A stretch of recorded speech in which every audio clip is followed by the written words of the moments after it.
Welcome to the Wickedly Smart Women podcast, featuring stellar conversations with emerging and established wickedly smart women.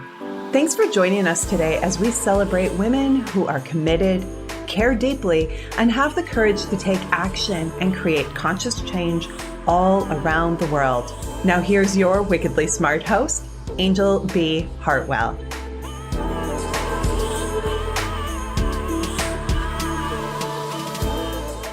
Welcome to another episode of the Wickedly Smart Women podcast, where we celebrate wickedly smart women and provide our listeners with a wealth of wisdom, along with immediately actionable steps to be smarter, spunkier, and more successful in their impact and their leadership. This is your host, Angel B. Hartwell, and today we welcome our special guest, Teri Brown. Born in Athens, Greece, as an Air Force brat, Teri now calls the North Carolina coast home. In 2020, she and her husband, Bruce, rode a tandem bicycle across the United States from Astoria, Oregon to Washington, D.C., successfully raising money for Toys for Tots. Her debut novel, Sunflowers Beneath the Snow, is a historical fiction set in Ukraine, and she also has another new book coming out, An Enemy Like Me. Welcome to the show, Teri. It's exciting to have you here. Thank you so much. I'm super excited to be here. All right. Well, I think you're the first historical fiction author that we've had on the show. We did have a historical author on the show I think last year, who wrote about her family being descendant from the Madisons, the President Madison. So you're our first historical fiction author, and I'm really excited that you're here. I want to hear from you, Teri. When you were little, were you always off in a corner, either reading or writing? What inspired you to write? So I was always in a corner reading. Always, always, always. When I was a little girl, I used to tell people that I wanted to be three things, that I wanted to be an Olympic ice skater, which is really funny because I cannot walk and chew gum at the same time. So that was never going to happen. I said I wanted to be a brain surgeon, and that can never happen because just the sight of blood makes me just a little unhappy. So that certainly was never going to happen. But I also said I wanted to be an author. It took me years and years and years to realize that goal, because in my family, being an author was something that one did in their spare time. It was not an actual job. You didn't go to school to become one, and it was not something that you aimed for. And so I kind of let that go for a long time. But in terms of reading, I read all the time. I read so much that my mom would say, "Get outside. You've got to be outside." And so when she would walk out of my room, I'd open the window and put the book out on the ledge, and I'd go outside and I would get my book and I would climb a tree and I would read up in the tree where she couldn't see me. So, oh my goodness. Well, your mom and my mom, I was a reader as well. And there's something about the smell of the library that will never leave my nostrils. We had really, really old building and really, really old books in that yes. library. And it was my safe and quiet and comforting space where it was my little hideaway place to go to the library. And my mom used to say, "Get your nose out of that book." Yes, exactly. Exactly. In fact, what's really crazy is apparently, I don't remember this, but my mom tells the story. I taught myself to read. I had asked her sometime, I guess, about kindergarten, when I was going to learn to read. And my mom told me that I would learn in the first grade. Well, somewhere in there, I figured it out and didn't believe I was allowed to know yet because I wasn't in the first grade. So I was hiding under the covers with a flashlight reading a book, and my mom caught me, and I cried and cried because I was sure I was in huge trouble for knowing how to read. And actually, I was just in trouble for using the flashlight when I was supposed to be asleep, but I was sure it was because I wasn't supposed to know how to read yet, and I already did, and I was going to be in huge trouble for doing this. Oh my God. The things that we do as children, that we create all of those ideas in our head. Well, I want to fast forward a little bit, Teri, to what have you done since childhood? In the interim, because, your first novel, Sunflowers Beneath the Snow, was published recently. So in the January. interim, did you, what were you doing? Were you doing your writing on the side, or were you just in a corner reading all the time? Or did you have some other things that were going on in your life? Oh, I had a lot of things going on in my life. So I went to college. I got 2 majors and 2 minors because I didn't know what I wanted to be when I grew up. Then I got married and I had 4 children. And I was a stay-at-home homeschool mom for a long time. And that's pretty much what I did. Then when we needed a second income, I started working from home, writing for small businesses. Mm-hmm. So not fiction in any way, but at least it had me writing. And that, I think, is really what started pulling that idea back that, I really would love to write. However, in all of that, I got divorced. So now I'm a single mother of 4 homeschooled children. And so that was a whole crazy thing on its own. Then I remarried. And the man I remarried was emotionally abusive. And so it was a horrible situation. And I lived in that for 14 years because I did not want to be divorced again. I already felt like a failure for having gotten divorced the first time. And the second time, it was never going to happen. And so I lived in this really bad situation for a very long time. Mm-hmm. And despite knowing that I wanted to write, I didn't believe in myself. Like I didn't believe that I could do it, and was told, just because you can write nonfiction doesn't mean that you can write fiction. I got out of that relationship in 2017 and immediately began writing. Congratulations. It was like all of those characters in my head that had been talking to me finally said, okay, enough's enough and you've got to write. But even then I was writing, but I was afraid to show it to anyone because I didn't really believe in myself. Sure. Well, then I met my now husband, Bruce, and he's a wonderful guy. I finally got it right. Took 3 and I know what I'm doing now. But we went on this adventure where we crossed the United States on a tandem bicycle. And he's wanted to do this his whole life. He is athletic. I am not. But this is something that has been on his bucket list. And what was on mine was I wanted this adventure, something big and bold. And I thought it was to prove to other people that I still had some value and some worth. And really, it was to prove to myself. And I didn't realize that until about 2/3 of the way through the trip. And I recognized it was about me. It wasn't really about anyone else. Aren't these always the way? Yeah. Yeah. But while on this trip, I changed. I became far more confident. A lot of the demons that had been chasing me around got put in their proper places.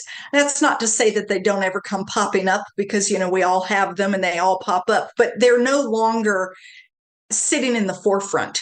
And when I came back from that trip, I thought, I rode across the United States 3,102 miles on a tandem bicycle. If I can do that, I can do anything. Oh, I love it, Teri. I love it. So the thought then was, well, what do you want to do? What is that thing? So let me stop you there. Yeah. Yeah, because one of the things I like to do is make sure that our listeners really hear some of the things from your story, because it may be something that they're experiencing themselves right now. So a couple things I want to just highlight there. Number one, you had writing and being an author in you from childhood. So for our listeners, if you have had something in you since childhood, it's probably valid. It's probably something that is worthy of saying yes to and experimenting with and exploring. Number two, I think it's really interesting that, you went through a marriage, ended up getting divorced, homeschooling all your kids, and then ended up in this second relationship that was abusive and stayed for a long period of time. And so for anybody who's listening who is in that kind of a situation, I want to affirm, both Teri being here as well as myself being here, having been through some abusive relationships as well, you can get out. You can get out. And, everybody's going to have their own timing. Uh-huh. But what's really beautiful about that part of your story, Teri, is that when you got out, it literally popped open. Like the ending of that relationship popped open and germinated this latent seed that was within you to get you to start writing fiction. And then fast forward to this bike trip, which was also a life-changing adventure. Very for life-changing. you. Yeah, yeah. So what I'd like to ask you now, Teri, is once you began the process of self-empowerment, that's what I'm going to call this, like self-affirmation, this process of self-empowerment, self-affirmation, of self-transformation. Were you like writing in bits and bats? Were you writing with the intention it was going to be a specific novel, historical fiction novel? Like, tell us a little bit more about the process of ultimately not only saying yes to your authorship, but, how it unfolded as you were going through this process. So when I first left the bad marriage, the words were tumbling out of me, and I was writing manuscripts, complete manuscripts. I have 4 of them before the one that actually has become my first novel. And they're not that good, those first 4. They're the learning tools. They're where I figured out things like the characters have to have some flaws. I can't have them be perfect. Mm-hmm. My first character was so perfect. And I think it's because I was identifying with her so much, and I needed to be so perfect, and I needed her to be perfect and come through everything. Yeah. And it's like, it's a great idea until you read it and recognize that there's nothing relatable about a perfect character, because there's no such person. So I learned things in all of that writing, but at the time I still had so much fear. So many of the demons that were still haunting me in terms of not being good enough. I really can't do this. This is nothing more than a hobby. I'm wasting my time. All those things that I had been told, not even just in the bad relationship that I was in, but, as a child, not that my parents meant any harm by it, but in their world, a writer meant that you would starve to death and you needed to do something different. And so I had a lot of these, ideas in my head that were very negative. So despite actually writing, I wrote Sunflowers Beneath the Snow before I went on this trip. And it was written. I was afraid. I wasn't going to show it to anyone. I showed it to my husband. He loved it. But of course he loved it. He loved me, and I didn't expect him to say anything else. And I didn't believe that what he was saying was true. I mean, to a point, but not. I felt it was more flattery, or of course I love it because I love you, And so I was just terribly afraid to do anything with it. And I don't know that in my mind I ever thought that it would go any further than I would let the characters out of my head and onto paper, and maybe my family would read it. I don't think that I ever honestly believed that I could be an actual author with an actual book that people actually purchased and wanted to read and wanted to talk to me about. I couldn't go that far in my head, because that would require me having this belief in myself that I just didn't have. Beautiful. So it was the trip that kind of made me believe in me. Beautiful. All right. We're going to take a quick break. When we come back, we're going to talk more about the book, Sunflowers Beneath the Snow, and the other book, An Enemy Like Me. And we're also going to talk about why you chose historical fiction. I'm sure there's a story behind that story as well. But right now, we are going to take a quick break. Wickedly Smart Women, we could use your help. If you are enjoying this show and want us to stay on the air, please consider making a donation at www.wickedlysmartwomen.com. We'd also like to ask you to share with your lovely lady friends who you think might benefit from our content. Help a gal out and let your sisters, mothers, daughters, friends, and colleagues know about the show so we can serve them too. I want to celebrate. We have won 8 awards now for the show, and I've got another one over there that needs to be unboxed. I haven't got it on the shelf yet, but that's going to be on my get-to-do list for a little bit later. And so we want to say thank you to our listeners who are downloading, rating, and reviewing, and who are really encouraging us to continue to put out award-winning content, and especially to my team behind the scenes and all my great guests. And we are welcoming thousands of downloads from 104 countries now, all around the world. I want to shout out this week to our listeners. The latest country is Algeria. So welcome to our listeners in Algeria. We might as well also shout out to our listeners in Ukraine and our listeners in Mozambique. And we will be right back with Teri Brown.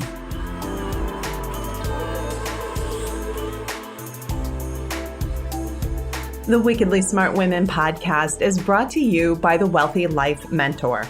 Women, are you on the edge knowing that life is calling you to make a change?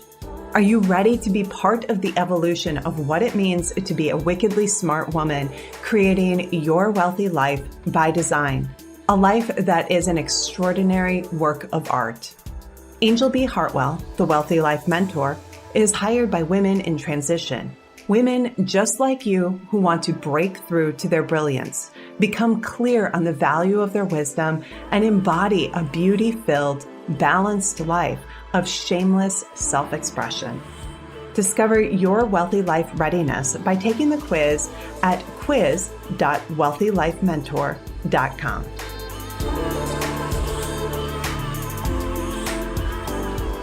And we are back with Teri Brown.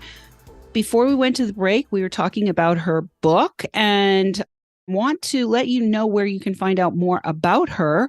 You can go to TeriMBrown.com. That's Teri with one R, mbrown.com. We will have that for you in the show notes.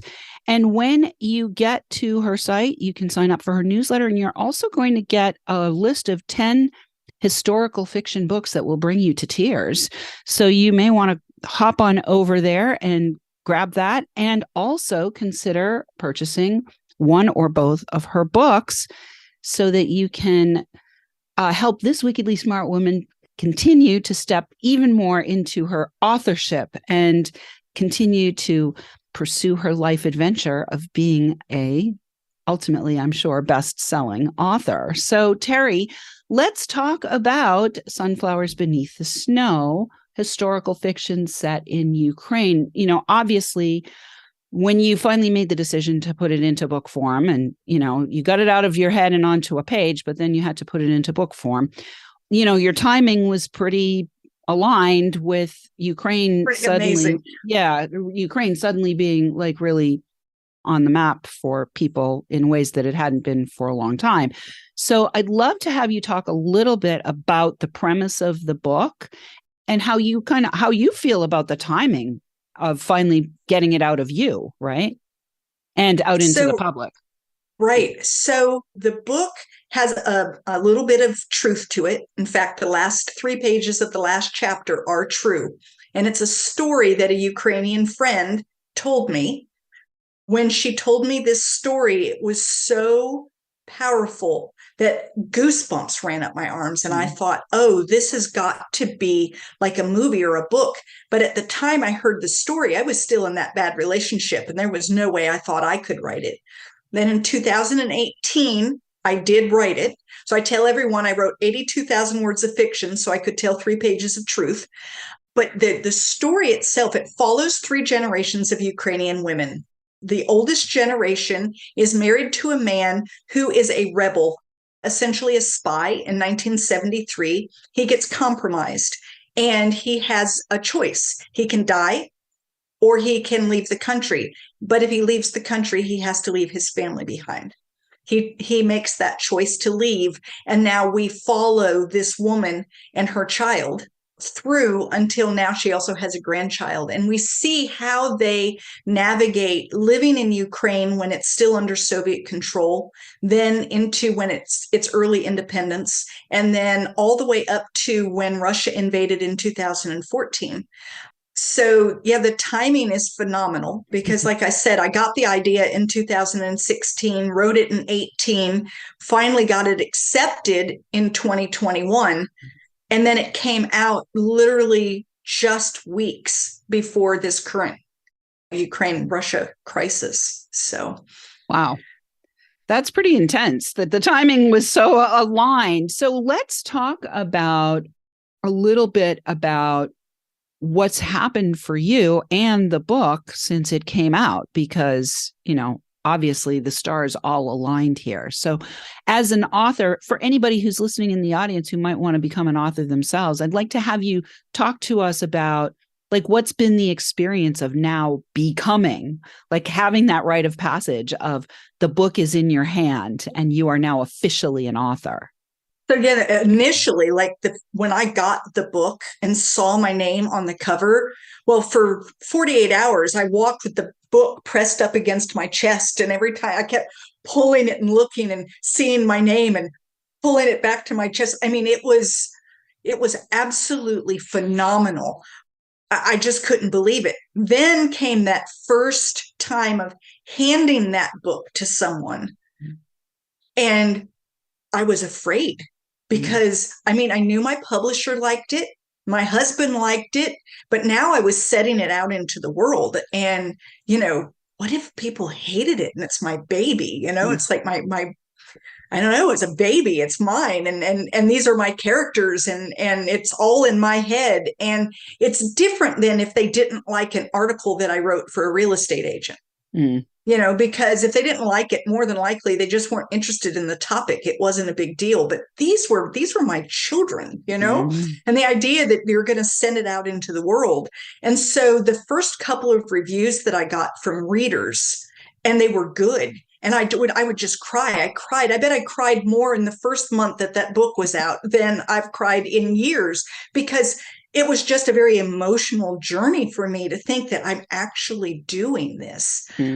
The timing has been both wonderful and horrible. Nobody wants this. Right. I absolutely would never have said, well, this is what I need to get my book going. But because Ukraine has been in the news and my story is almost ripped from the headlines, it has been really helpful. A lot of people read it and they find out the kind of the backstory about what's happening today. Most people don't really understand the relationship between Ukraine and Russia, and that this has been going on for generations. This isn't new. This didn't start in 2014. It didn't even start in this century or last. This has been an ongoing thing. And so it's given people some context about what's actually happening there today. And I had one reader tell me that it helped them have friends there now in Ukraine. And so they have more empathy and compassion for what's happening to them. And immediately when I heard that, I thought, that's what I need this book to do. I need this book to help people understand and have that empathy and compassion that's difficult to have if you don't know anyone there. Yeah. Because it's easy to say, oh, those poor Ukrainian people, but they're this group and they're far away and they're far removed. But as soon as you feel you know someone there, then how you feel about it is different. And I think that's when I realized that the books that I'm writing can have a real impact on people. Sure. It's more than just entertainment. Yeah. Well, it's what I'm hearing there, Teri, is that this particular book for certain, I don't know about the others, but this particular book is literally what I'm hearing is making a bridge to opening hearts and minds, because what happens with a fiction book is if you're a reader, and I'm a reader, right? If you're a reader, you do fall in love with the characters. You know what I mean? And so what I'm perceiving here is that your characters and your book and the story that you have crystallized onto the page is giving people a touch point that opens their hearts and minds. Exactly. and actually repersonalizes the headlines and makes them much more capable of having that bridge opened up between them. Exactly. and those people. Yeah, beautiful. And what I've realized is that, I've written my next book, An Enemy Like Me, and it has some of the same abilities. True, it's a World War II. It isn't quite as timely in terms of, I don't think we're having World War III come January when my book comes out, so that isn't going to be a problem. Please no. No. But what it does do is that book focuses on, it's a German-American, first-generation German-American who fights in World War II. He believes he's going to be fighting in Japan. he ends up fighting in Germany, and he recognizes that he's more like the enemy than he is different from the enemy. And I'm hoping that's going to help people like think about that. What makes an enemy? And not just an enemy like in war, but in things like in, racism or any of the phobias that we have about different groups. And what is it that prompts us to hate someone or to dislike them to a point that you've put them in a them category? And what can we do to kind of like change that attitude? And for me, it's getting to know people. If you get to know people one-on-one, then it's very difficult to dislike them for a group that they're in. You may dislike them for who they are, but it's going to be about them. It's not about their group. When Bruce and I rode across the United States, we met hundreds of people. They were of all different ages, races, socioeconomic statuses, religions, sexual orientations, you name it, we met them. And it was interesting. We didn't have problems meeting anybody, getting to know them, and finding a commonality. Sure. So if you can find a commonality in your enemy, then the things that you don't agree with don't matter as much. Like if you meet someone and you've connected with them, you and I connect over books, sure, right? And we could sit and talk for hours and hours and hours about our love of reading. Yes. Well, as we're doing that, our political affiliations aren't going to matter. Right. And whether or not you had the same religious beliefs I do aren't going to matter. And it doesn't matter because we've found a connection that does matter. Yeah, that does that make bond. Sense? Totally. And so I'm hoping that that's what this next book does. So I really think that literature has that way of allowing people to make connections that they may not be able to make in another way. And it's safe because it's in your head. Totally. So if you meet someone and you're having, a racist type thought in your head, it's safe because it's there in your head and you can examine it and you can find what you need to do with it and you can move on from it. And it's different than trying to do it out in public. Yeah. Where it's not quite as safe. Beautiful. Well, Teri, I love that you are so on purpose, not only in becoming the author that you were born to be, but also in leveraging your authorship to help build bridges and build connections and build understanding and build compassion and build empathy and build awareness. And so I'm really grateful for you for coming on the show and really grateful that you are doing the beautiful work that you're doing. I want to encourage our readers to go to TeriMBrown.com. You can find her books there. And listeners, we do love feedback. Please let us know what you thought of today's show by calling into our listener line. We'll have that number for you in the show notes. Or you can send in questions or guest suggestions to listeners at wickedlysmartwomen.com. We might even give you a shout out on the show. Thanks for tuning in. Keep your ears open. And remember, you are a wonderful woman. Thanks for tuning in, downloading, and listening. Be sure to rate and review Wickedly Smart Women on Apple Podcasts and share with other women who can benefit from today's episode. Wickedly Smart Women is the premier podcast series for informing, activating, and inspiring the leader who carries profound wisdom and knows that now is the time to welcome wealth. We welcome your feedback and guest suggestions and invite you to subscribe to our mailing list to be notified of each new episode at wickedlysmartwomen.com.